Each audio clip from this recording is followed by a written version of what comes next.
What is going on, everyone? Hey, hi, hello. Welcome back to the Pin Pals podcast. I am your host, Eric from Warrior Pins. And thanks for coming back. I know it's been a couple months, but we're here and we're ready to end 2022 the right way. 2 more episodes of the Pin Pals podcast. If you are listening on Apple Podcasts, I appreciate you. Why don't you go ahead and rate the show 5 stars and leave a quick review? That'd be awesome. If you're watching on Spotify or listening on Spotify, because there's a video feature on Spotify, appreciate you. You can go ahead and rate the podcast 5 stars. That would help us tremendously. And, if you're straight up watching on YouTube, thank you for that. Put a lot of extra work into releasing a video format of this podcast. So if you're checking that out and that's your thing, thank you so much. Appreciate your support. If you...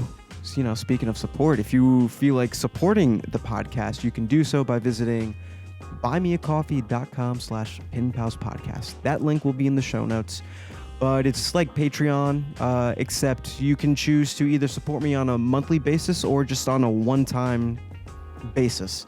And it's just really cool. There's a lot of you out there, and, it's not cool so much as... like the monetary thing. Yeah, that's great. And it helps me pay some of the bills for the podcast and stuff like that, the domain, merch and things like that. But your support, like there's actually people out there who find this podcast entertaining, find value in it. So they choose to support me on Buy Me a Coffee. And I think that is awesome. That, that tells me that we have something here and that we're building a community, and it's all good fun, and I appreciate anyone who's ever donated or is an ongoing member. Appreciate you. Got lots of fun perks, if you're thinking about becoming a monthly member. One of them being access to our Discord server, which is basically just like a pin maker chat room. We're bouncing ideas, we're sharing feedback, we're sharing wins and losses, and it's a great time. So shout out to everyone who's been active on the Discord server. So, yeah. Plug the platforms that we're on. Now on to today's episode.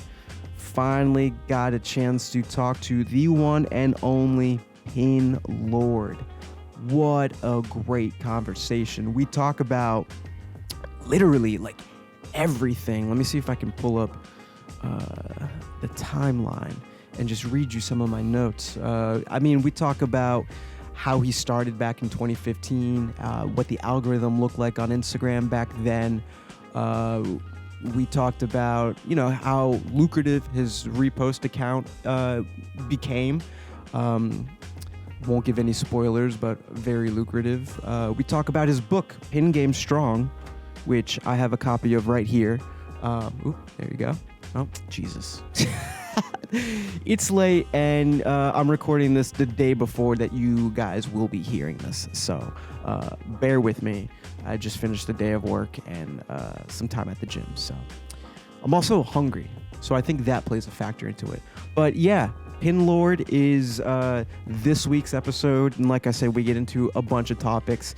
This is a pretty lengthy interview, and there's a really cool surprise at the end. I hinted at this on my Instagram page at @pinpalspodcast. So you probably, if you've seen that, you know what this is. If you're part of the Discord, you probably know what the surprise is. But stick around to the end because it's awesome. And I just want to, I think we talk about it in the podcast, but I pretty much drove through a snowstorm to get to Kingston, New York, where Pin Lord lives. And it got worse. The snow did not let up, and it was, it's about an hour and a half. What is it, Ollie? It is about an hour and a half Kingston, New York from where I am in North Jersey. The commute was like 2.5 hours. Ollie.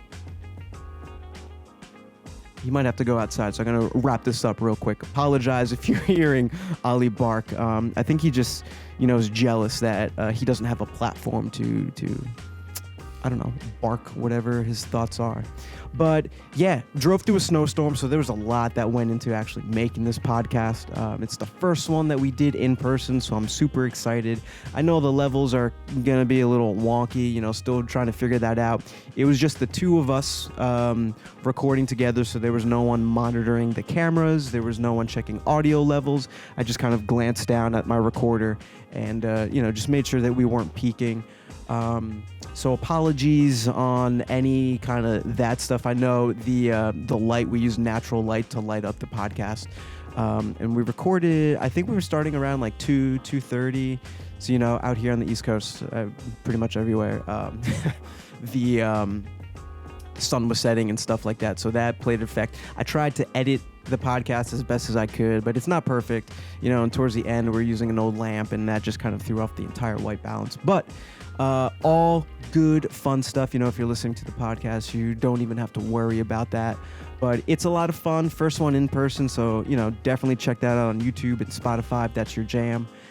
But I think that's it. Ali is getting restless right now, as you can see. He's trying to bite my hand playfully. I think he's just trying to tell me that he's got to go out. So yeah, enjoy my conversation with my pin pal, Pin Lord. Yeah, we're rolling. Holy shit. Eduardo. Eric, my friend, it's been a long time coming. A very long time coming. Holy cow. I still can't believe we're here in beautiful Kingston, New York. There you go. I know. I'm so grateful you make the treacherous drive up here in the snow. How long? We've been planning this for... we've been trying to get you on the podcast for a while. At least 6 months. For a good part of this year, I'd say. I'd double that, 12 months. Like almost this entire year, we've been trying to do it. But I want to say a month ago, we set the date.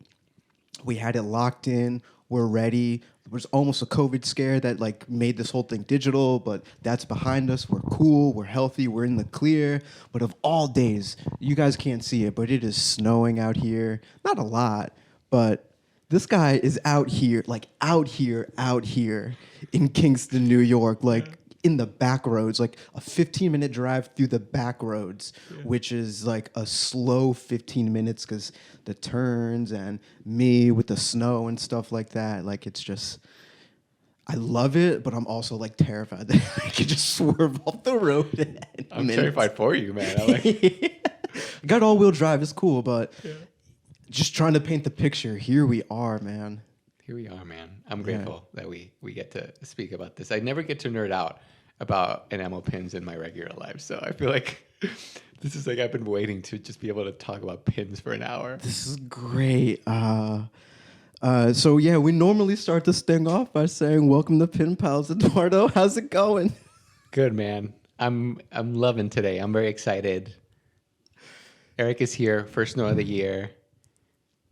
And we're here to talk about pins. We're here to talk about pins. So this is the first time that we're doing a podcast in person. I got cue cards made up. So for all you listeners, I'll be reading off these cards. And I didn't do it correctly. I just printed out my notes, and some of it was too long. So I had to fold the notes inside. I taped them. Hack job. But here we are, man. Here we are. No one else is doing it except me. So... first question, man. Just let's get the listeners up to speed with who you are and what your pin brand is. Well, my name is Eduardo Morales, and I've been running my pin brand for almost it started in 2015, so just heading towards the 8-year anniversary next year, which is wild. Pin Lord. Pin Lord. Pin Lord. This is Pin Lord. If you're in the pin game, you know who Pin Lord is. You've seen this account before. I appreciate that, man. Pin Lord has been a big part of my life for many years now, so it's fun to be able to talk about this at length, So yeah, Pin Lord, and I guess how I describe Pin Lord is it started as a Instagram repost account featuring the best enamel pins from around the world, obviously, in my opinion. And then it grew to making pins and then writing articles and then doing many other things. But That's how it all got started. Wow. 2015. Okay. So how take it back just before starting Pinlord, all right? What was it about the pins? Did you, because you're a very entrepreneurial type of person, you have that mindset, you have a bunch of other small businesses and stuff like that, which I'm sure we'll get into later. So did you see, was there like an opportunity here where you thought maybe there could be something, or maybe I can make some side scratch, or was it purely just, I love pins and I want to like do something with pins? Man, I was thinking back on this, and it actually started. I used to collect enamel pin lots on eBay.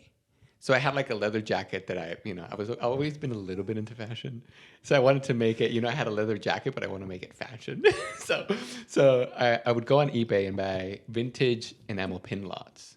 And there was, I don't know, I don't remember how much they cost, but they were like maybe $50. No, maybe less, probably like $30. And there would be a couple hundred pins in there, and 90% of those were not great. But there was a couple in there. They were like, oh, I want to keep this. And I would just put it on my jacket. There wasn't an enamel pin thing at the time. And what happened was I started working at this app called Depop. Mm-hmm. Have you used it? I've downloaded it, but some people have dabbled in it. Anyway, at the time, like Depop was like, there were 4 people in the office, and it wasn't a big thing. And my job was I was a community manager. And part of the things that we were doing Depop meetups of Depop sellers. People, basically a lot of like, thrift sellers, vintage sellers, people were into buying and selling stuff online. And I started making friends.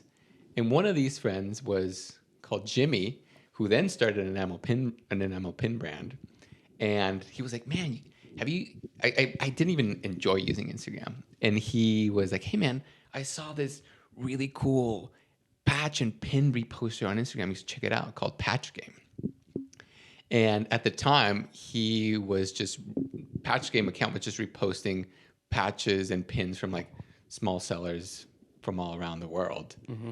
And I was like, holy cannoli. But it was mind blowing, because it was about, pins around like your favorite, like the Big Lebowski, right? And all I knew and all there existed at the time was just like traditional vintage pins from brands. So after that, I was like, oh my God, I'm obsessed. And I started buying a ton of pins.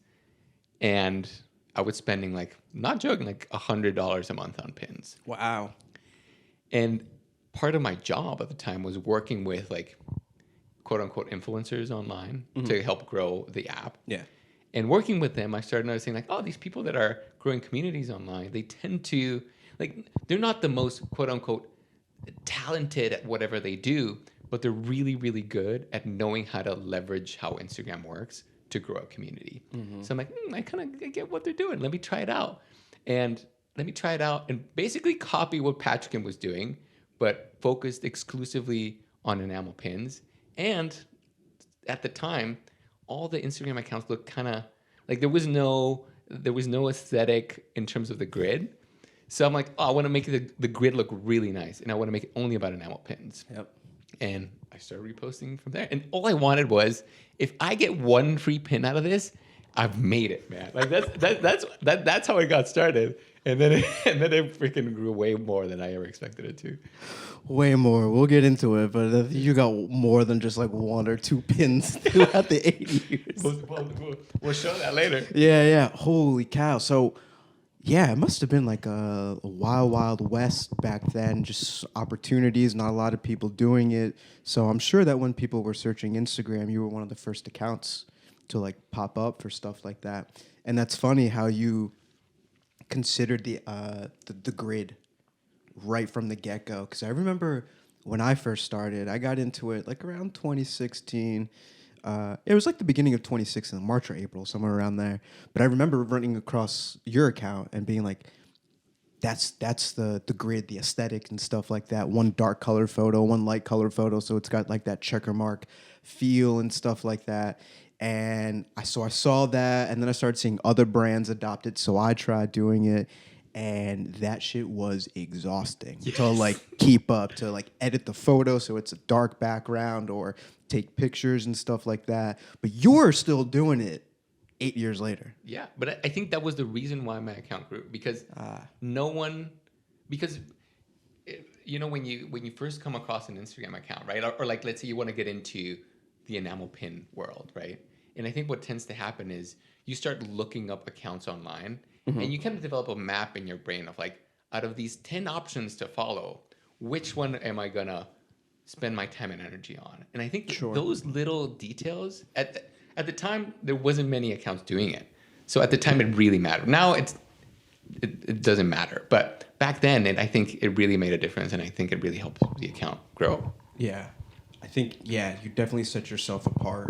It was still new. There weren't pin brands like there are popping up like left and right nowadays. And that's no knock to anyone like trying to get into pins. It's just, it was like a non-existing niche like within Instagram. And I think you kind of helped like really like carve that out. Like you carved like a pattern that allowed others to like replicate and find success, but like within their own ways. Like you can't just like find an Instagram account and copy everything that you're doing and expect that to work for you. It's all different and stuff like that. Yeah.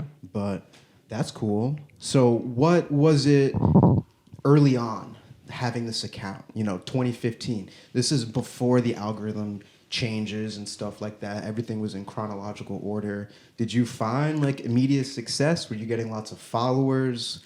Talk to me how you like account just started growing. If I think back on Instagram at that time, it's wild. So I posted like 12 times a day. Wow. And because of the chronological algorithm, right? Because at the time, ultimately, what I wanted is I saw the more times I got in people's screens, the more opportunities I had for people to comment and share and save. Okay. And there wasn't many people going through the effort of posting that much, because most accounts had to create their own content. And that was a big benefit of why I wanted to do a repost account, because it was all about promoting other people. But also that meant that I didn't have to create my own content, which means I could post 12 times a day, which helped me grow. And that was one. I was using like at the time a post automator, which was like obviously like that time, like those things were like super, no one was using that sort of stuff. They were cheap to use too, like a bot to automatically like certain posts that had a hashtag in it or something like that. Yeah. So all of that sort of stuff, I think really accounted. But ultimately what really mattered was that the account became, another little trick was that I used pin as the beginning of the name of Pinlord, right? So at the time when you searched on Instagram pins, that was way likely to show up in comparison to other accounts. So all of those little things really built up.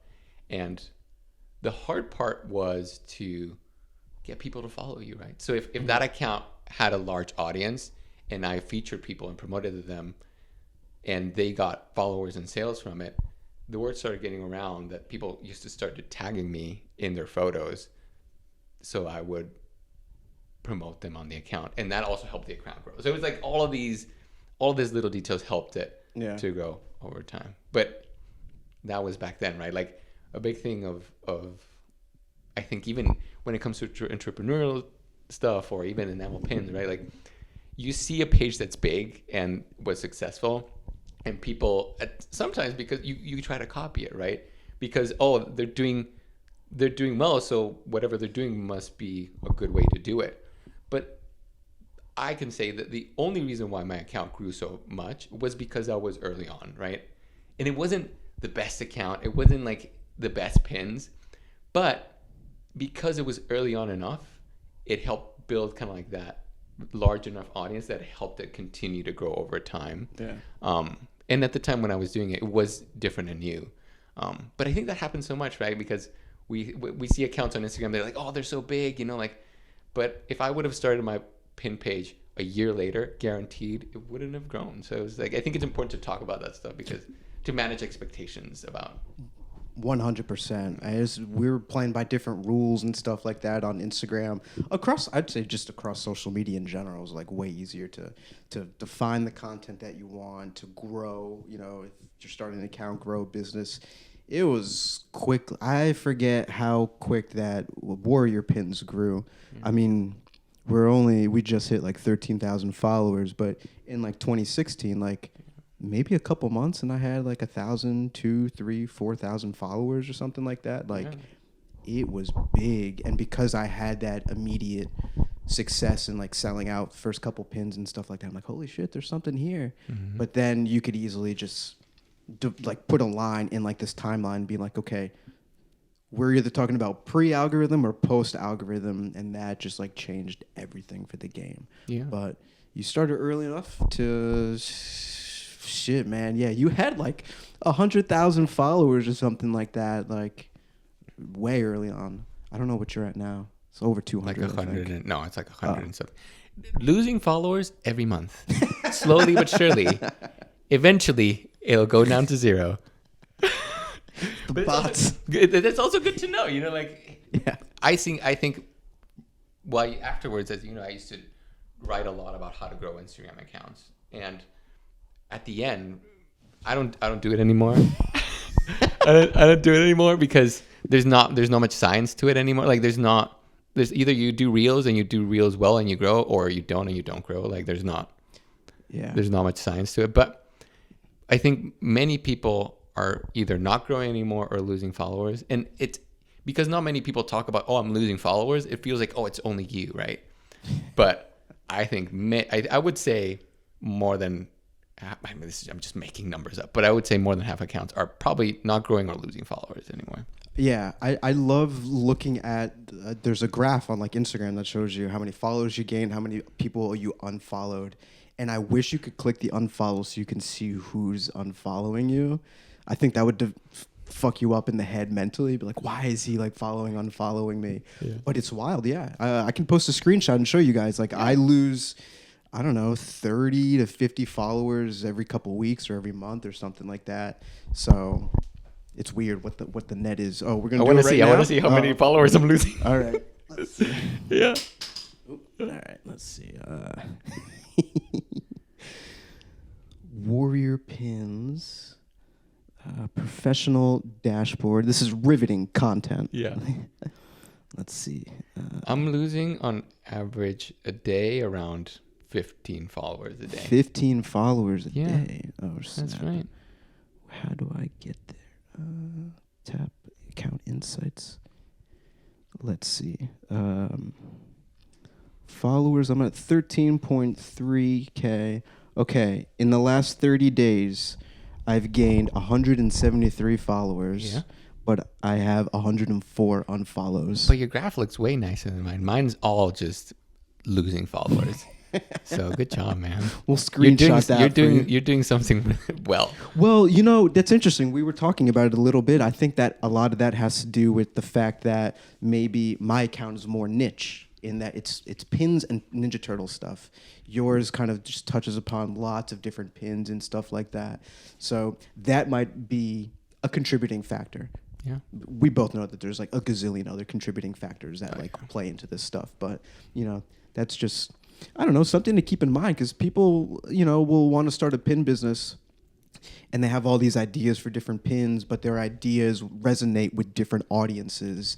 And it's like, well, how come the people who bought my first pin didn't buy my second pin? And it's like, it's a completely different like ball game. You're talking about a different audience and stuff like that. Yeah. So that was kind of validating. Yeah. I hope other people feel validated. We should not be ashamed of losing followers. No shame in losing losing followers. Because it has nothing to do with anything except the Instagram algorithm. Okay. First cue card out the way. I love it. So what's really interesting, and I'm kind of jogging my memory here. I remember a while ago, you talked about Pinlord being a repost thing. Was that lucrative? Because I think it was either your account or there were lots of other like similar copycat accounts where, hey, you pay us X amount for a feature and then we'll feature your pin and stuff like that. Was that you who started that like movement and other people copied it, or am I getting that right? And if so, how was it lucrative? Like, always curious. Yeah, it actually probably started around a few months after I started my account. And how it happened was I used to have this friend who also made pins called Worm, who made awesome pins. And he also made patches, and he got some patches featured on Patch Game. Okay. And he saw my account. He's like, "Hey, dude, you should start charging for reposts." I'm like, "Why?" He's like, "Patch Game's charging $5 per repost." And I'm like, "Oh, okay. Let me give it a go." So I started charging $5, and then more and more people started asking me to get reposts, and then I started charging $10, and eventually got to $35 a pop. But to me, I could only make that a business if people got more than $35 worth from the repost, right? Right. So for a long time, that was really, really, I was making good money from it. Because my account was large enough that people would likely make more than enough sales to cover that cost. Yeah. So people would come back and want to repost it again and repost it again. Mm-hmm. As the algorithms started changing, as my account had less eyes on it, less and less people came back, and eventually I charge every now and again here and there, Sure. But way less people come and ask me for reposts because people just don't get good value from it, which is fair enough, you know? It's fair enough. I mean, it's good exposure, especially if you're starting out new.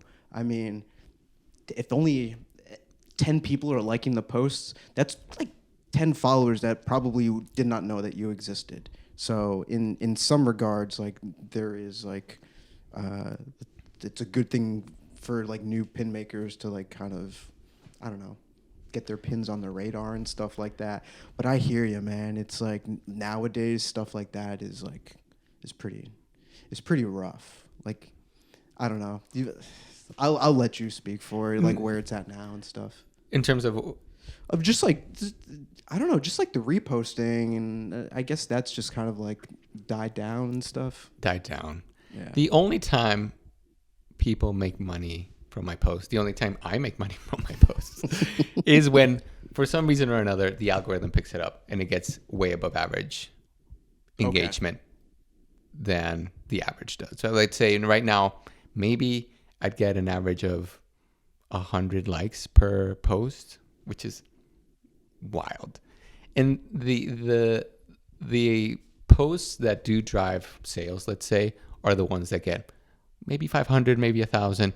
That for some reason, I can't control it anymore. For some reason or another, gets picked up by the algorithm, and enough eyes see it that it drives sales. Yeah. But it really also really depends on the pin. And comparison to before, there's so many pins out there that it's really hard for a pin to people get like, oh my God, this pin is amazing, right? Because at the beginning, that was also something that was really helping. Because every new pin was kind of new because there wasn't enough pins at the time. Mm-hmm. Like someone made the first Big Lebowski pin, blew people's mind. First, I don't know, Avatar pin, blew people's mind, right? And now after 30 Big Lebowski pins, the 31st Big Lebowski pin isn't likely to do well on Instagram because there's 30 previous ones, right? So I think that also really contributes to the potential for a pin to do well. How new it is and how new, like, it hits that spot. You're like, oh, that's cool, man. Dude. You know? Yeah, 100%. Oversaturation of the market has been like a huge issue. There's just, I've been working through it mentally and being like, yo, why is there another Ninja Turtle pin maker? Like, oh, come on. Like, I had that idea years ago, but it just like, it fucks with you. But yeah, that's a real thing. Like I'm tired of seeing X pins and stuff like that. So I can see how that, slowly played a part in it growing and whatnot. Did you notice any pins in particular or any trends like that did really well? Like, was it a white background? Was it like is it a pin maker of color? Their pins that did well. I don't know, Simpson pins or something like that. Did you see any like common trends, or what was it that really worked well for that account? For my account? Yeah. It being a pin that hit that spot was that one thing that really mattered. If you know, you know. If you know, if you're like, oh, that hits just right. Like we all know what that feels like. That was the key. But for a time there, something that was really new was, let's say a new TV series came out, right? And there wasn't any merch around it. And there was the race to see who was going to be the first to launch the pin about that new thing. And at first it was really profitable, right? It became that game of whoever first kind of like gets the loot, and then the 15th person down the line is going to get nothing from it. And it all kind of depended on how fast your factory could turn it around, right? So that became a game that I stopped playing because I was never going to win that game. I hate that rat race. It's like as soon as you come up with an idea, you have to see it through. You have to mock it up, and you got to like post it on the gram. Even if it's not a pin yet, you got to post it. So it's like you claim that idea. And yeah, whenever a new movie would come out, people would just jump on it. And it's like, pre-orders are open now. And it's like, what the hell? This was in theaters like this weekend. It premiered this weekend. How? Yeah. How? Yeah. Yeah, people are quick to move. There are a bunch of wolves out there. Yeah, I mean, want to make money.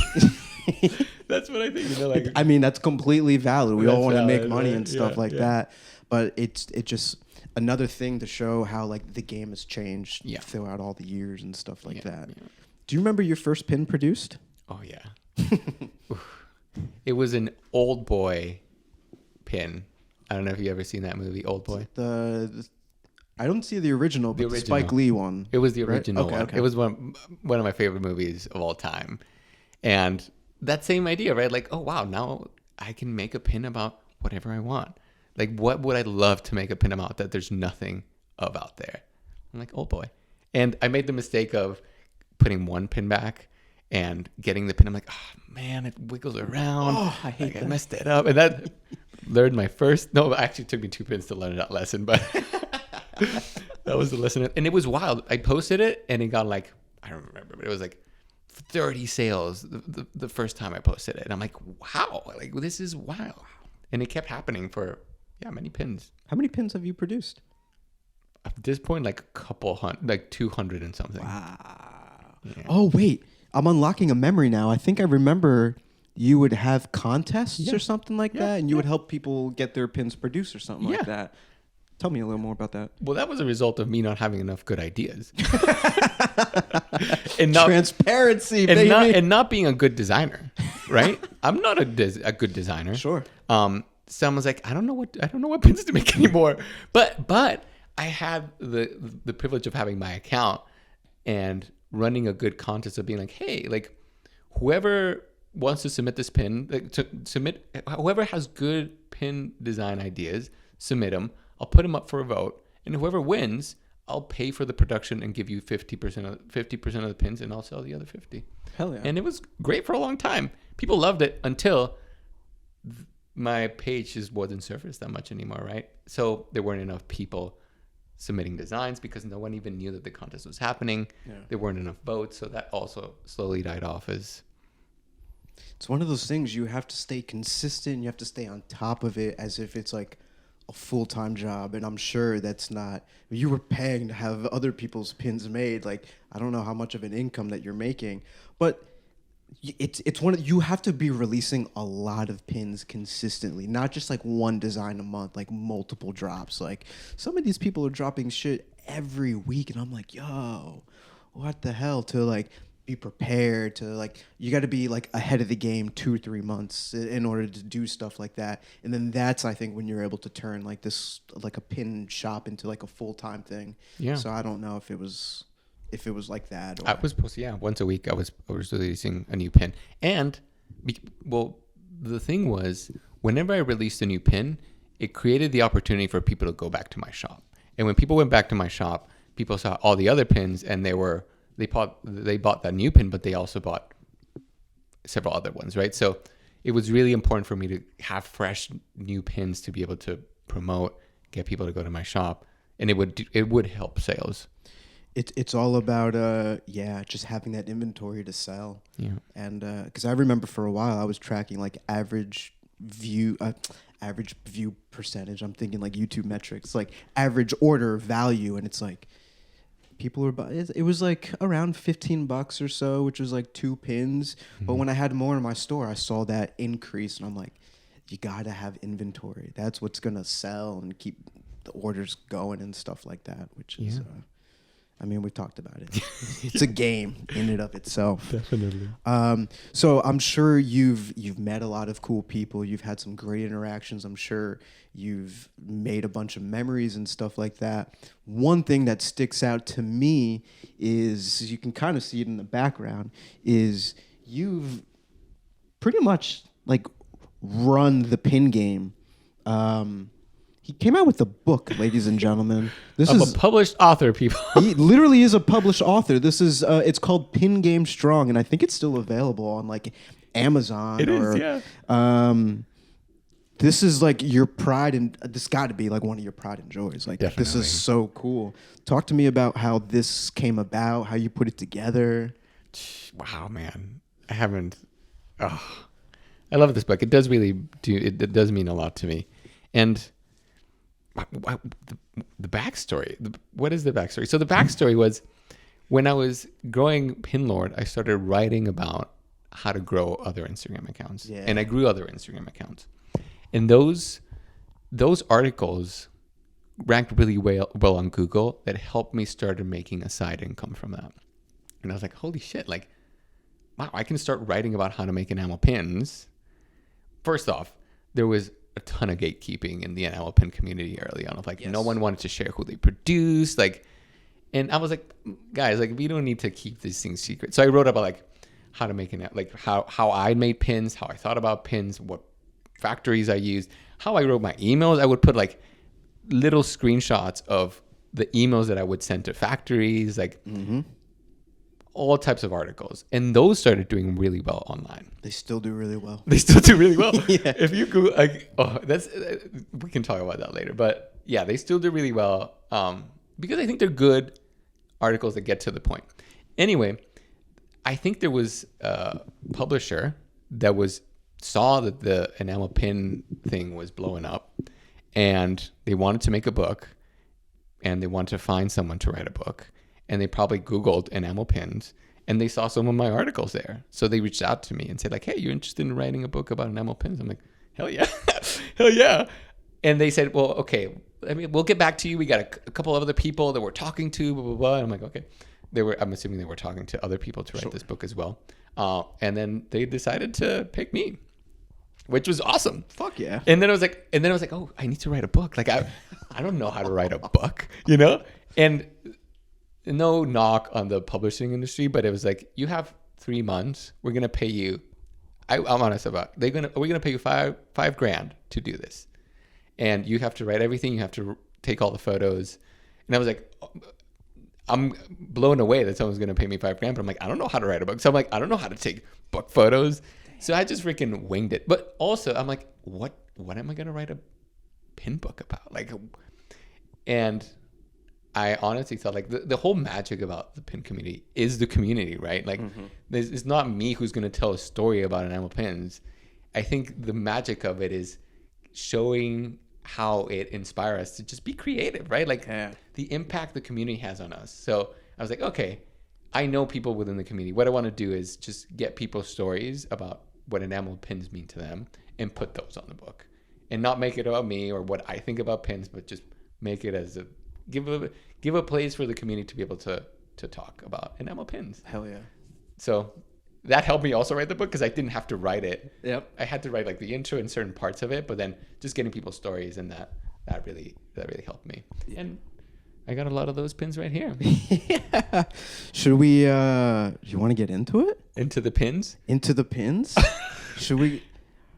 I think it's honestly so messy that it would take us a long time to go through them. Oh, yeah. I'm not like into the pins. Yeah. I don't want to give it away yet. Okay, no. Wait till the end of the episode. Okay, we got a special treat at the end of the episode. There's a special treat that will probably impact some of you, maybe. Some people might get a little something after this. But most likely we will. I mean, we're trying to figure it out like on the spot right now. But yeah, some cool stuff. But back to the book. Yeah, the book was really cool, and I just thought it was awesome. And if you have like no idea about the pin game, like that's been on my coffee table. I've had people come over and like flip through it. They get a good sense of like how deep the pin game runs. Like you have the pin game. Like if the pin game is this circle, there's so many other like little webs of communities connected to that. And this book, I mean, it does a great job at like covering it, but it's like barely scratching the surface by like all the little nano communities that fall within the pin game. But it gives you good understanding, and it's cool. And I've never seen like a pin book before, so I was like, what the fuck? And it's called Pin Game Strong, which is probably like everyone's using that hashtag. Like, so I just thought it was really cool. Thanks, man. I'm happy to hear that. That was the whole point of it, right? Like an intro to people. Yeah. To see if they want to make pins, like a little intro of how you would make them. Yeah. And just stories about the pin community. Because, I mean, at that time, I don't know, 2017, 2018, I don't know when. Probably 2018. At the time, when it came out, actually, the pin game was on the... Still going up. No, it was actually on the way down. Oh. When it came out. I think if it would have come on the way up, it took a while for it to get published. Okay. I feel like if it would have come up like on the way up, I think it might have done even better. I don't know. I don't think it did too well. I don't honestly, guys, just people who are into pins like know about it, but I don't think it reached the outside of the enamel pin community, which is good enough. Like that's fine. That's the publisher's problem, yeah, right? Exactly. You got paid. That's it. I got paid, and there's a pin book out there, and I can tell my grandchildren, like, guys, what? I published a book. I'm a published author. Yeah, no, that's really cool. I mean, we all have our own like wins and things that we're super proud of. What are some other things you're proud of besides the book? It's been 8 years, I'm sure, of just like tons of wins and losses and stuff like that. I would say the one thing that was the moment where like, oh my God, like I'm satisfied with my pin career. I remember my pin career. I remember going on Instagram and seeing a post of a pin of me. And I was like, I did a double take and I was like, what? And I had seen that PSA Press and Hi-Fi Pins had made a pin of me. And I honestly, that is the pinnacle of my pin career. Oh my God. It's never going to get better than that. Cause it's more of like, oh wow. Like it's more of a, I feel honored by the pin community, which is really what matters to me. And I'm like, okay, I made it. This is it. I told my wife, she was like, we both like got up and we started yelling, and it was wild. It still means a lot to me. That's so cool. Yeah, that's like it's not, we're not like we're celebrating like Pin Lord as like it's part of the pin game. Like this is the account that like was one of the first that helped grow other pin makers and helped like provide an avenue of discovery and stuff like that. So it wasn't like that's where it's coming from, I'm sure. But yeah, I remember seeing it. You guys, I'll probably put a photo and stuff like that. But to describe the pin, y'all seen those Jesus candles? I'm sure you've seen those Latino candles and stuff like that. It's pretty much Ed. Yeah. So funny. I used to have a mustache back then. Yeah. I wasn't gonna say anything, but I was like, that was my look. There was a part of me that almost shaved the beard just so I would have a mustache. You should have. I'm glad I didn't though, because you don't have it now. I guess it would have been a good way to honor. Oh shit! That's it, man. It doesn't get any better than that. That's awesome. More than the book, I'd say. Yeah, more than the book. You might. I still get the feelings from it. It really does mean a lot to me. What were some struggles that you had with the Pin Lord account and brand?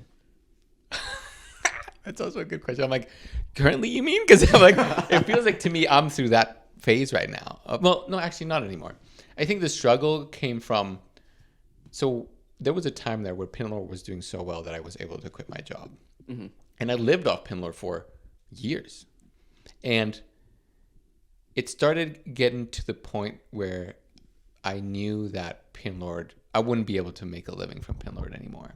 And I was really, trying to like, how do I crack this nut to get it back to where it was, right? Mm-hmm. And just getting really frustrated with it and getting, really sad and getting down on myself, thinking, oh, like I won't be able to do this. I'm doing something wrong. I'm gonna have to, go back and like get a job, which I really didn't want to do. But that actually happened, I think, several years ago, and I did get a job, and then through Pinlord and a couple of other small things, I was able to quit my job again and continue kind of like, I'm not rich by any means, but surviving and happy, which is really what I want. So right now, Pinlord doesn't really make much money, but it makes a couple $100 a month. But I'm happy and satisfied about it because I already went through the process of knowing, okay, this is not going to be, I'm not going to make a living from this anymore. Mm-hmm. It's just something I'm going to do because I enjoy it. And it makes a little extra income. And that's all I want. I don't need it to be anything else than that. So, of course, I would love for Pinlord to, be able to continue making a living from it. But if right now, I'm satisfied of how it is. And if it continues to be like this forever, great. If it dies off, that's fine too. Things end, So I'd say that time when I was really wanting Pinlord to work out and it was slowly dying and I was getting frustrated and sad about it. But. Yeah. But I mean, that's like the an artist's journey, if you will. We all have our ups and downs, our peaks and valleys and stuff like that. That's how we grow as people. That's life. But like artists struggle sometimes. And if you don't have that struggle, then you're not going to have that like inspiration or anything like that. Yeah. But to take it to the next step and for you to like come to the realization that like I don't need to be making a lot of money. I just want to be happy, have some side scratch coming in and stuff like that. Like that in itself is a huge just relief. When you can come to that realization, it really does take like a huge weight off your shoulder. I feel like I'm kind of like turning the point and very similar to that. I'm happy right now. I don't care how much money I'm making. Like it's nice. We were talking earlier that Instagram's like paying out for bonus reels and stuff like that. But like I'm not like posting in order to get that money. It's just like a byproduct of me just being happy and doing what I can, not overexerting myself, knowing where my limits are and stuff like that, and just having fun with it. Totally. That's what it's all about, right? I feel like especially the way the pin game is, like that's where most people are going to be. So, having realistic expectations of what it's going to be, I think will help us all be more satisfied with our enamel pin involvement. 100%. Yeah. Oh, man. We're going to clip that out. That's the clip right there. I love it. Okay, we got a question from someone from the Discord server. Shout out Pins by Charlie. I'm also in the Discord, so I check it out every now and again, just so you know. Oh, yeah, that's true. You probably saw when I was like, hey, I'm interviewing Pinlord. Slide me some questions. Pins by Charlie. Shout out Chris and Nick. What advice would you give to someone looking to start a pin brand now?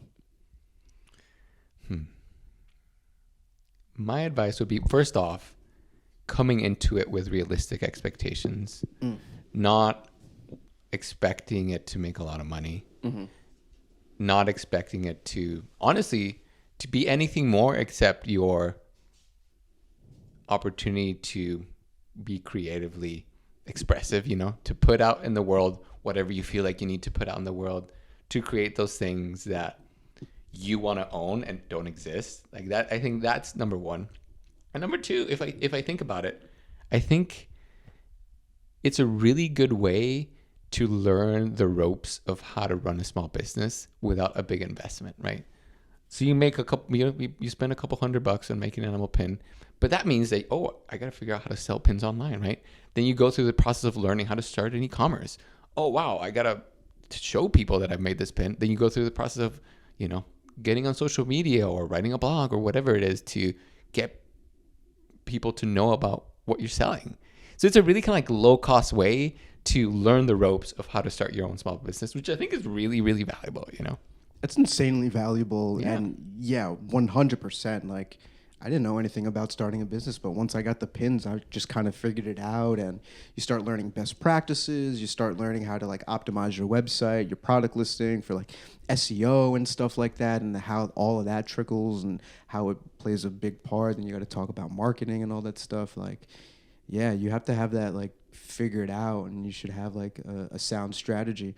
But you're right, it's only a couple $100 to make a pin. Like I'm not saying that like everyone has a couple $100 to like spend and stuff like that. Everyone's situation is different, and their definition of success is different. But relatively speaking, for like starting a business, pins are very like low entry cost to get in there. So it's a great point that you make. Absolutely. And people pay hundreds of dollars to go to thousands of dollars to go to school, you know? Or yeah, they'll go to events of motivational speakers exactly. and stuff like that. It's like, nah, man, you got to put yourself in there. You got to be in the weeds in order to really understand like what it takes and how much effort like you really have to put into this. Yeah. Some people just think they're gonna post about it on Instagram and people will find it without like putting in the work, and you're gonna be faced with disappointment if you're not putting in the work. Yeah. Which is pretty crazy.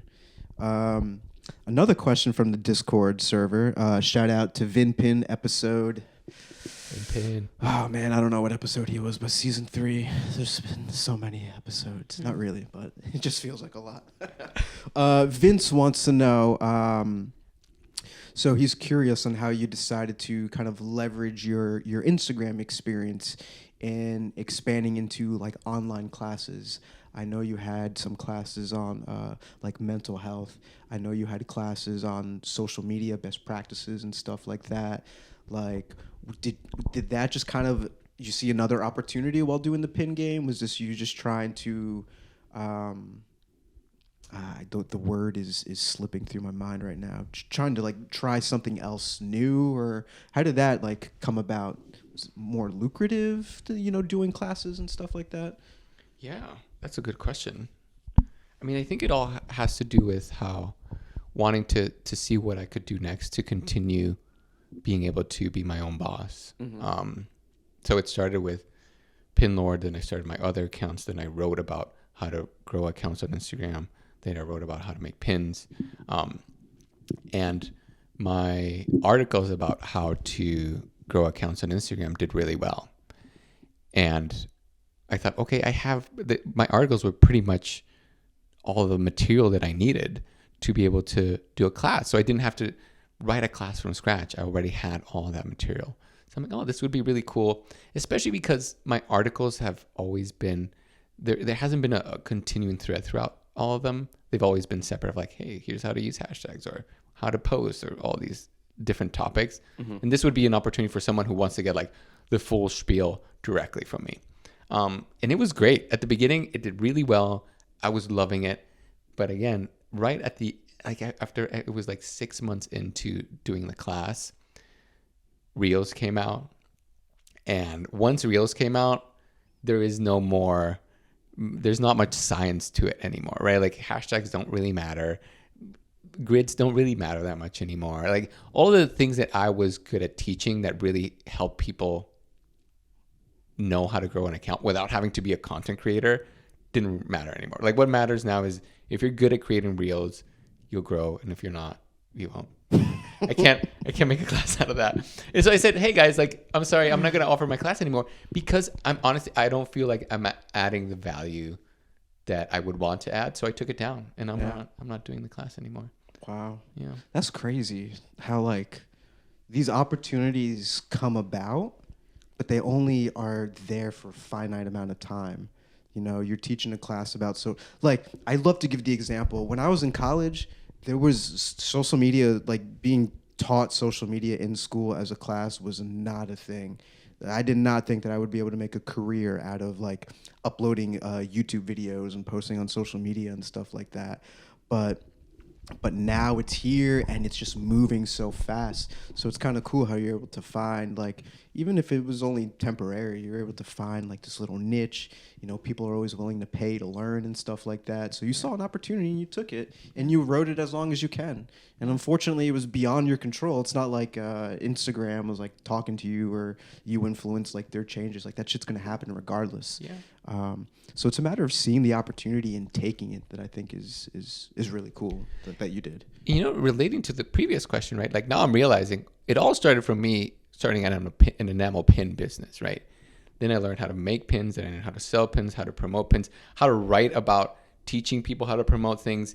Then I learned how to start a class, which meant I need to learn how to record audio, record video, how to Google SEO works, right? Like, oh my God, now I'm realizing the scope of that one seed of starting an enamel pin business led me to develop all these other skills, writing about Instagram, but has nothing to do with an enamel pin business, but it started because of that, right?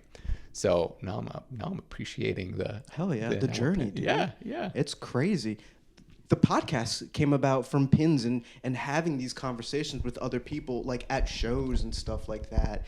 And the podcasts that I listen to are just like someone interviewing an expert in their field and just getting a glimpse of like how they think about their business, their niche, their industry or whatever.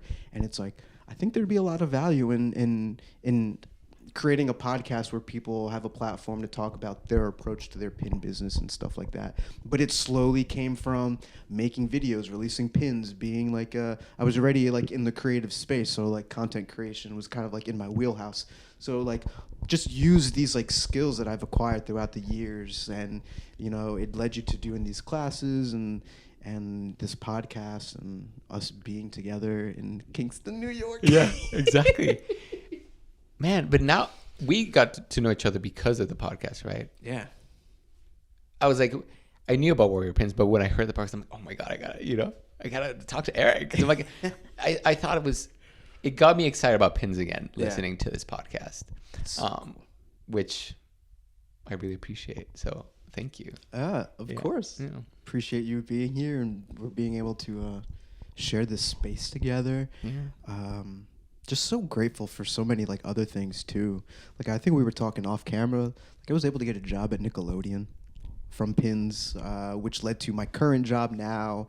Met a bunch of cool people and stuff like that. Like I talked on a panel at San Diego Comic-Con about pins, and that came from the podcast, which came from starting the pin business. So it's like, I don't know, I don't think we're not trying to like gloat about these accomplishments, but it's cool how these creative endeavors will just kind of evolve into certain things, and you just ride the wave and just have some fun and you know, just be honest, just be transparent with yourself, and like cool shit will come out of the things that you do. Absolutely. It's like what you put in, you'll get out of it somehow, some way, something cool.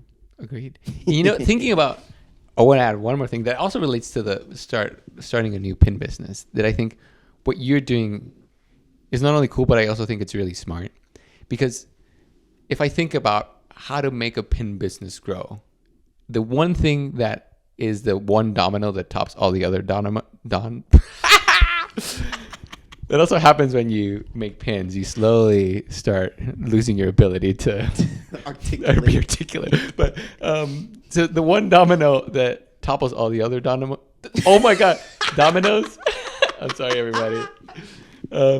Is the one domino that topples all the other dominoes. Got it. Is the ability to capture attention, right? If you capture attention, pins will sell. Mm-hmm. And that's the hardest thing to do. And doing that in a platform where you don't control how many eyes you're going to get is ultimately likely to lose attention at the end of the day, because things are going to end too much. And I think you starting the podcast is a way to capture attention in a way that's less dependent on the Instagram algorithm or Etsy or whatever it is. And you're also the only one doing it, right? So I think like that's also, I think it's so smart and what makes this podcast so special. But I think also relates to thinking about starting an enamel pin business or thinking about growing an enamel pin business is if you figure out how to capture attention, everything else will take care of itself. Yep. You just got to hit that audience. You got to know your audience. And once you can capture their attention, it's game over. And by that point, you're building a community. And that's ultimately like what we're all doing. Like you have your community, I have my community. And that's what makes us successful, like in our own way. Yeah. So good shit. Yeah. Okay, so you could probably tell it's getting darker, just because East Coast and stuff like that. But we have a couple more. Boom, we can baby. Go for another couple hours. Okay, here we are. So we're at the home stretch, baby. Let's do it, baby. We got a couple more bring questions it home. left. 2 more questions for you. All right. So we are here in person finally doing this for a couple different reasons, but the big one is you're moving. Talk to me That's about this next chapter in your life and where you see Pinlord maybe going. Wow. Yeah, I'm moving. My wife and I recently decided to move to Perth, Australia. So leaving our life behind and moving to Perth, where she's from, and we want to start a family and want to be closer to family. So that's the next step in Pinlord's life. But in terms of Pinlord, I think it's going to keep being what it is.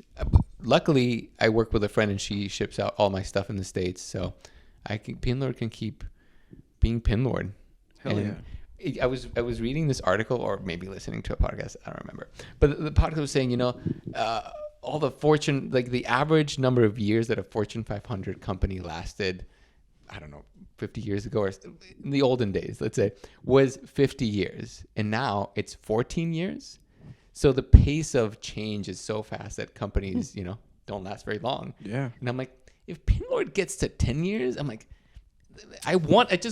even if I'm not making, even when I'm pouring money into it, I'm like, I just want to get to 10 years to be able to say like, wow, yeah, I had this small enamel pin business for 10 years. Yeah. That's just a pretty cool, that's a cool number Yeah. to say and stuff like that. That's funny you've been saying that because I've been going back and forth. Do I want to keep doing the pins? Do I want to just take this energy and maybe focus it on something else? I'm almost positive we've had this conversation many times in the past. Yeah. But I was like 7 years. In March or April, it'll be 7 years. I'm like, 7 years is a good number to stop at. I feel like that's a lucky number. Yeah. But being one of the Ninja Turtle pin guys, there's a new movie coming out next year. The franchise turns 40 in 2 years. I'm like, I can't stop because there's these opportunities that it sounds bad, but I got to capitalize on it somehow. I want to, maybe capitalize is the best word. That makes me sound greedy. But I want to be there so I can celebrate these milestones, either with new pins for the new movie or just, I don't know, giving back to the community when the franchise turns 40 and stuff like that. So I go back and forth, but I also thought about the number thing too. 7 would be cool. Yeah. 10 is a cooler number.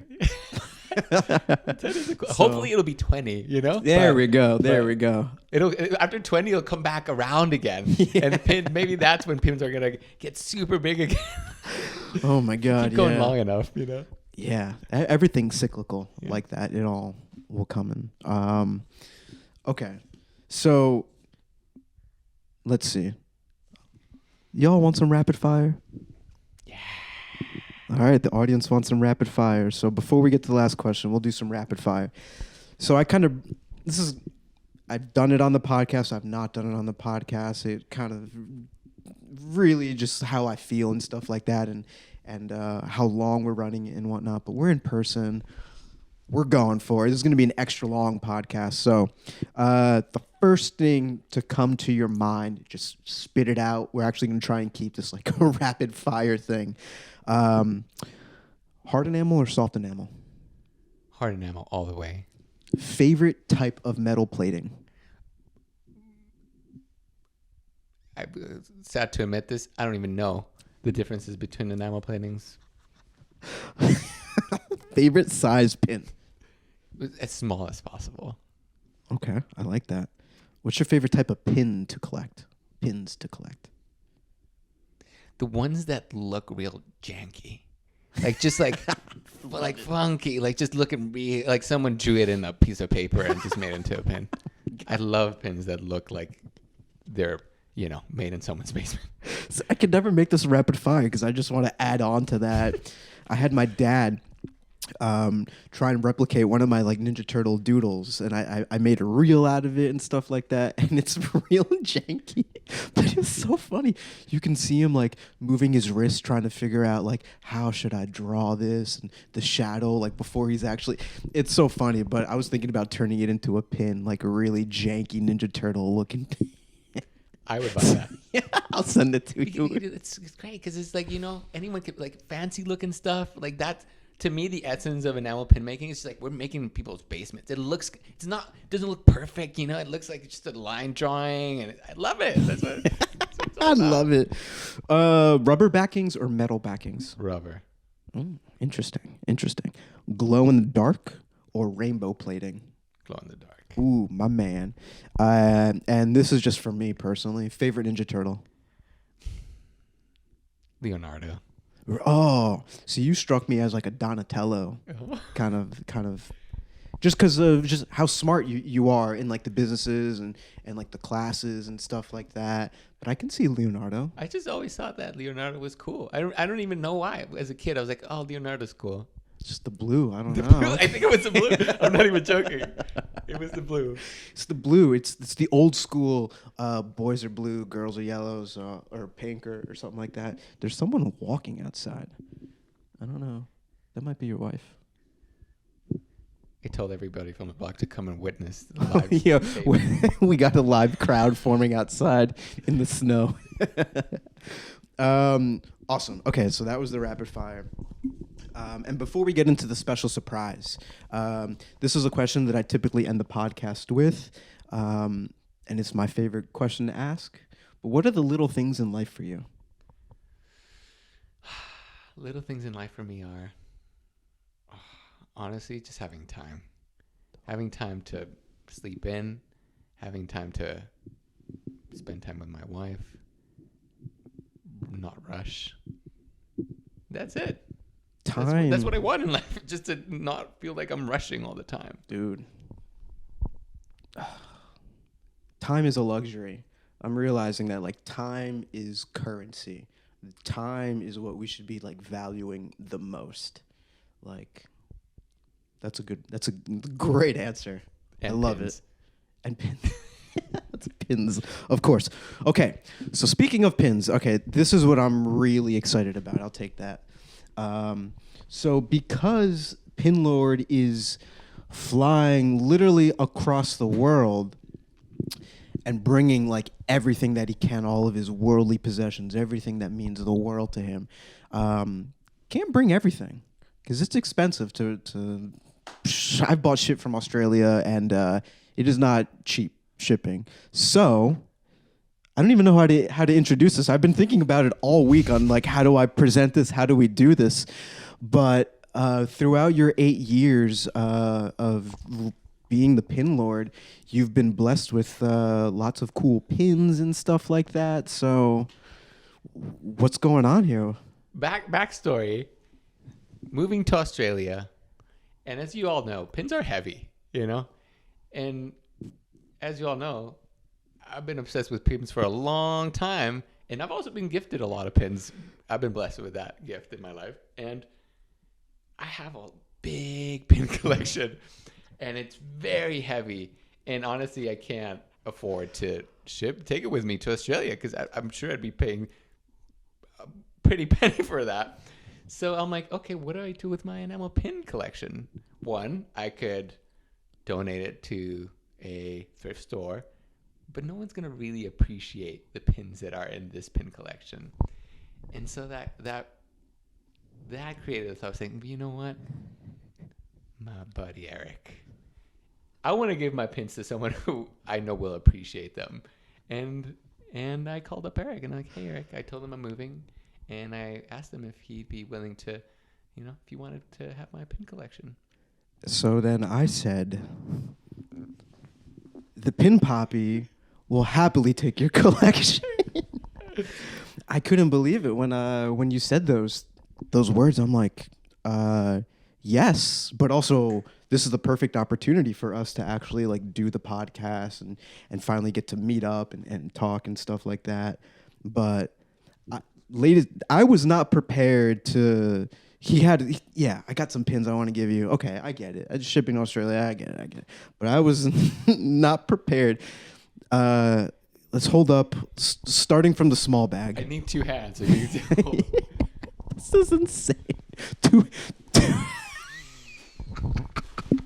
For those of you who aren't seeing this on video, it's like Santa's knapsack. A knapsack full of pins that you can barely hold up with one hand. That's one half. Yeah. Oh my God. And here we go. Half number 2. Even heavier. Woo-wee. What do you call this? Like a That is a full-on like carry-on bag. Carry-on. That's even bigger. I should have brought one of those suitcase scales. You're paying extra for this. Holy shit. It's Eric's now. And I'm just... It's Eric's now. Talk to me about this pin right here. What's that one? Immunity. Shopimmunity.com. It's a hand that says "too sweet."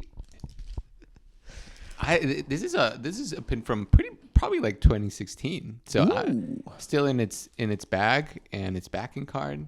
There's a lot of pins here from 2016 to 2017. So this is incredible. Like we could literally be here weeks, probably months to go over. Like, oh my god, this is insane. One day, maybe one day when you have to move to Australia, you'll give it to someone else.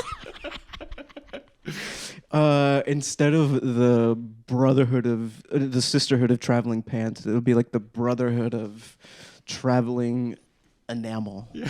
I don't know. Holy cow, this is insane. We're going to be doing some sort of giveaway.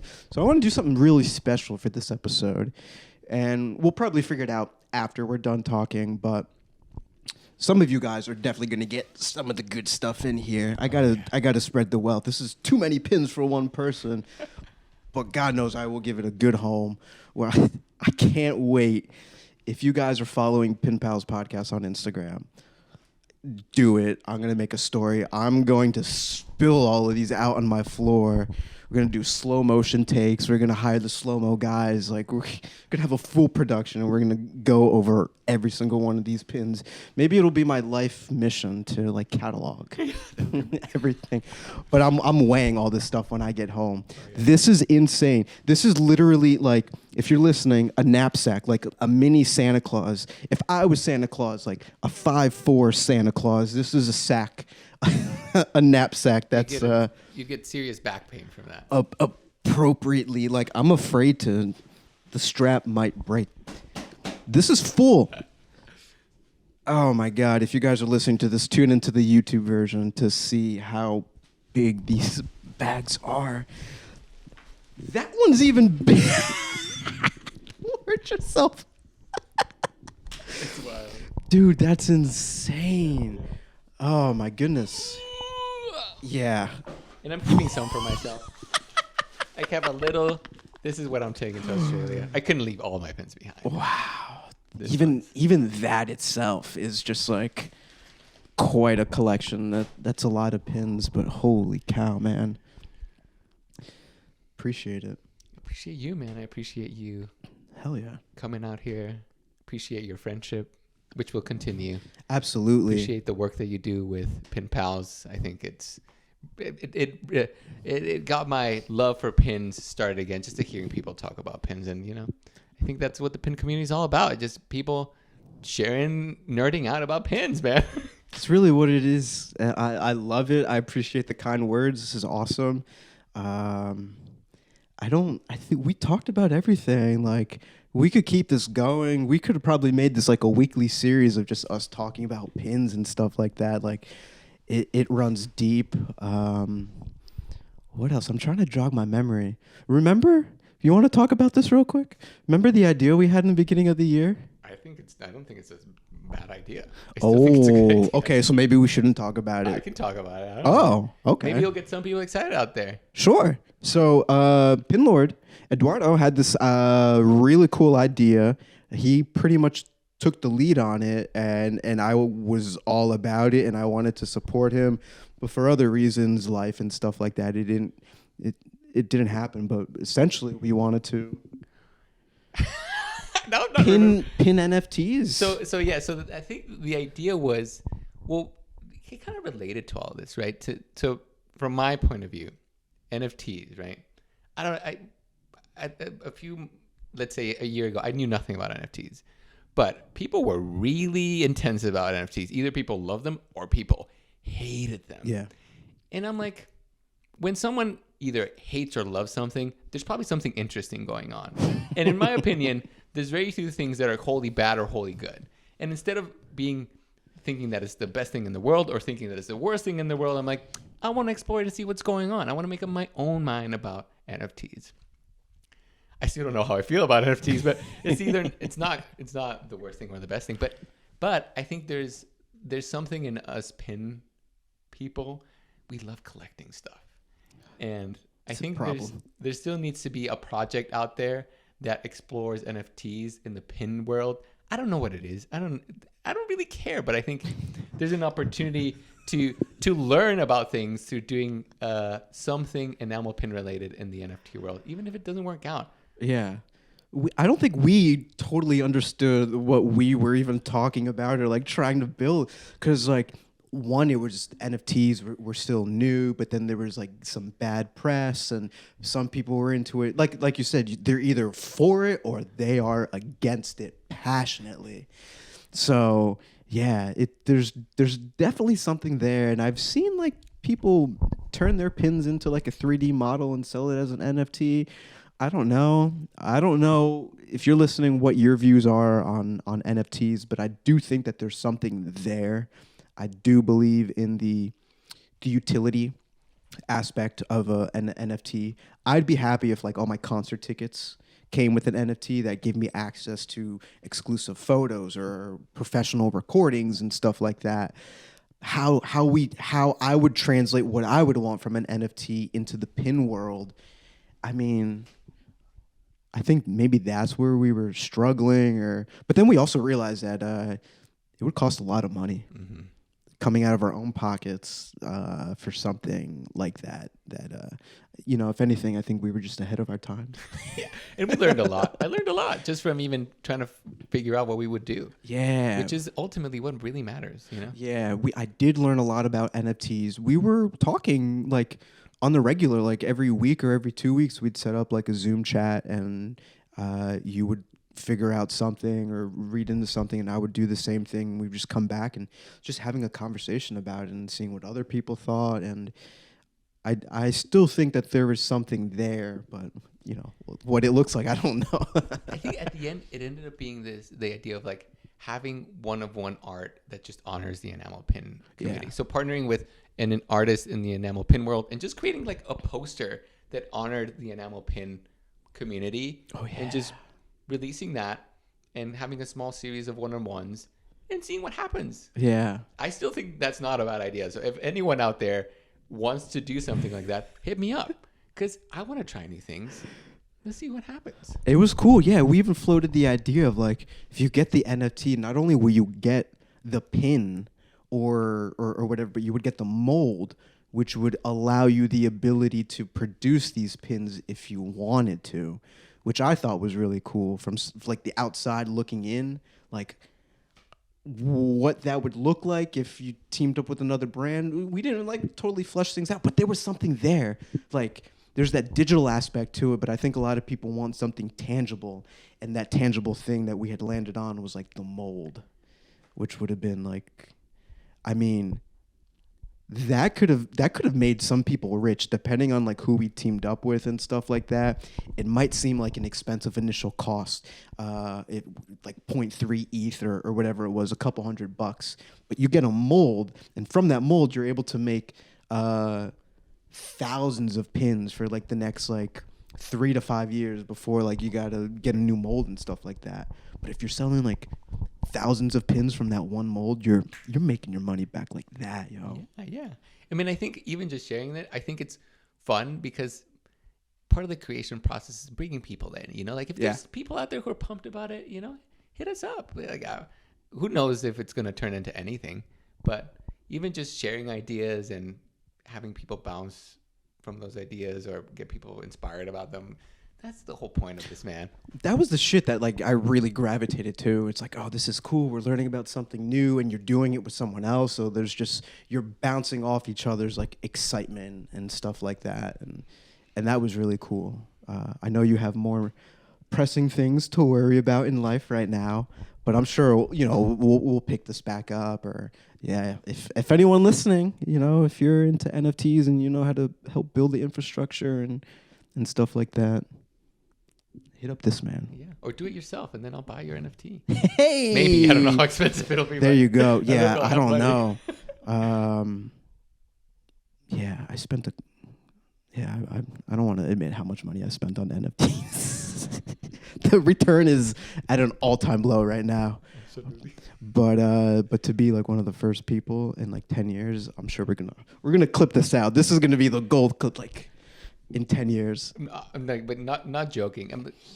To me, I think there's gonna be something there, because right now it's the internet before social media happened, right? I think something will come out of that world. It doesn't exist yet, but something will come out of it.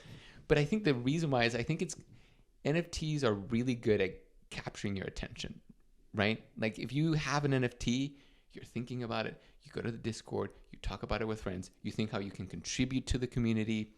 And that's the hardest thing to get. And I think NFTs do it really well in comparison to social media, which I think it's kind of like slowly degrading internally. Like just social media, in my opinion, can really affect our mental health. I'm not saying the NFTs can't, but I think the ability to capture attention is there's something there, and something will come out of that. Yeah. We didn't talk about this, but you just brought it up. Instead of like diving deep into it, how about we end with a couple mental health tricks? Because we're always on our phones. Like from the first thing in the morning, admittedly, like I check my phone, and it's a habit that I'm trying to break.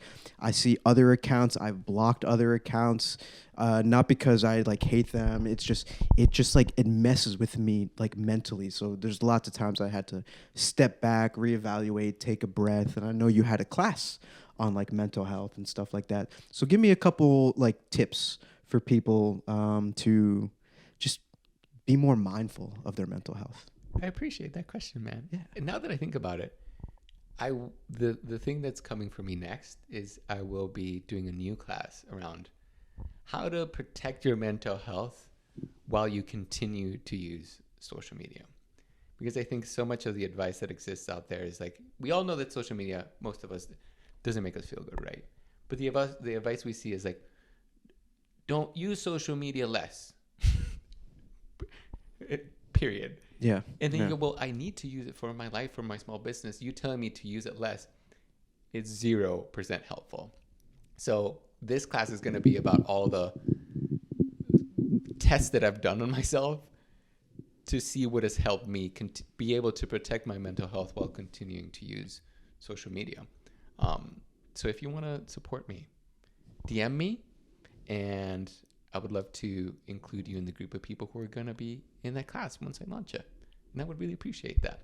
But regarding the tips, one, what related to what you said, I mute every single person that I follow. Everyone. Nothing shows up on my grid except my wife's and I forget, like my therapist, I think, and like an artist that I enjoy. Sure. Everybody else is muted. That really has helped me not,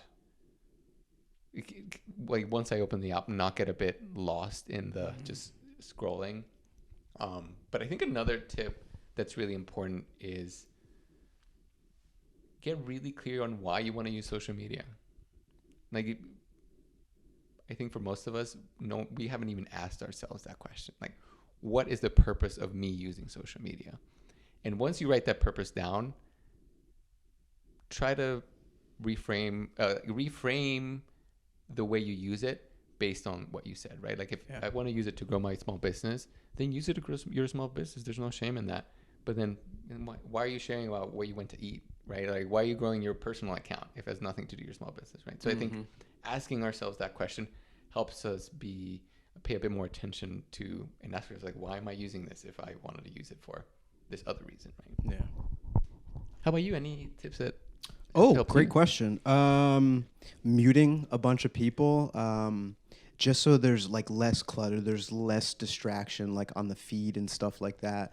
Admittedly, I'm not going to reveal which accounts, but I've muted a bunch of like pin accounts just because it puts me in like a weird mental space where it's like, oh, I had that idea, I should have released it, or it just gets you thinking, and then you're like, oh, I really should like be talking to my manufacturer. I should really like tie up these loose ends with this design and stuff like that. So muting people, so you see less of that, so you're in a better headspace and stuff like that.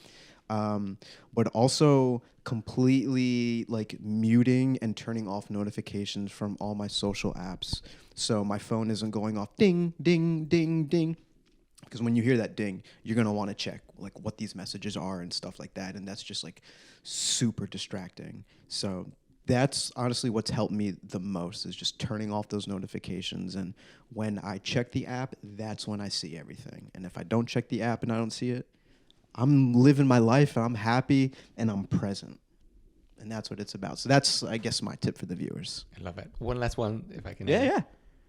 One thing that I think is really important is to try to not feel guilty about using it when you do, right? Like, I think this happens sometimes where we tell ourselves, hey, I want to use social media less, and we take certain actions, like we mute people or we turn off notifications, and then we use it again, and then we are a bit hard on ourselves, like, oh, Yeah. I can't believe that I used it again, right? And I think it's important to protect our mental health while using social media. It's really important to learn to let go of that, because if we're realistic about it, right? Facebook hires thousands of the smartest people in the world and spends hundreds of millions of dollars to get you to pick up your phone and put it in front of your face. Who do you think is going to win that battle, right? So us thinking that we're somehow going to be more, we're going to have the willpower to never use social media and all of a sudden go from using it to not using it is unrealistic. And what happens is when we, start being a bit harsh on ourselves, it keeps us from changing, because we're like, oh, it kind of like, it makes us feel like we aren't doing it right when we're always going to use it. So yeah, these apps are designed for us to stay on it longer. That's why we get notifications when our friend's friend grandma shared an update or something like that. Like, I just had to deactivate my Facebook because I don't give a fuck about that. I don't care. That adds, great that your grandma lived to 90 and she's celebrating her birthday or whatever. Like, I'm all for that, but I don't need that in my life. I don't like need these like distractions and stuff like that. So good shit. How do we close these things off? Oh, why don't you just where can we keep up with your life? Pinlord or? Yeah, just Pinlord on Instagram. PINLORD. What about your courses? Is it all going to be through Pinlord? Actually, I'm probably going to promote it through my personal account, which is the Eduardo Morales. But if you want to just get in touch with me, you can just DM me on Pinlord. Cool. I don't respond to DMs very quickly, but eventually I get through them. Part of the reason is, can't be on DMs all day. Yeah. So. No. Can't get these people used to us responding to them quickly, because that's just a bad loop. But yeah, links and everything to follow Eduardo and all of his adventures and ventures and stuff like that in the future will be in the show notes. This video is about to cut off in like a minute, so we'll just wrap this up. I appreciate you, brother. I appreciate you, man. Thank you so much. Thank you for the work that you do, man. I really, Hell yeah, man. This has been a great time. I hate that we had to talk right, before you had to leave, but I'm glad we made it happen. Me too. I think that light dimming was a sign. Yeah. I think this is a good spot to end it. Appreciate you. Me too, man. And best of luck in the next chapter in life. Thanks, man. Hell yeah. Thanks for listening, guys. Bye, everybody. Peace. That was sweet, man. Please wait. Wonderful. An hour and a half? It's not bad. Boom, baby. Hell yeah. Fuck yeah, man. That was awesome. You think so? Yeah. Okay, good. That's gonna be great. Good. The creative person in me was like bugging out Yeah. because the white balance was set for like the outdoors and that light.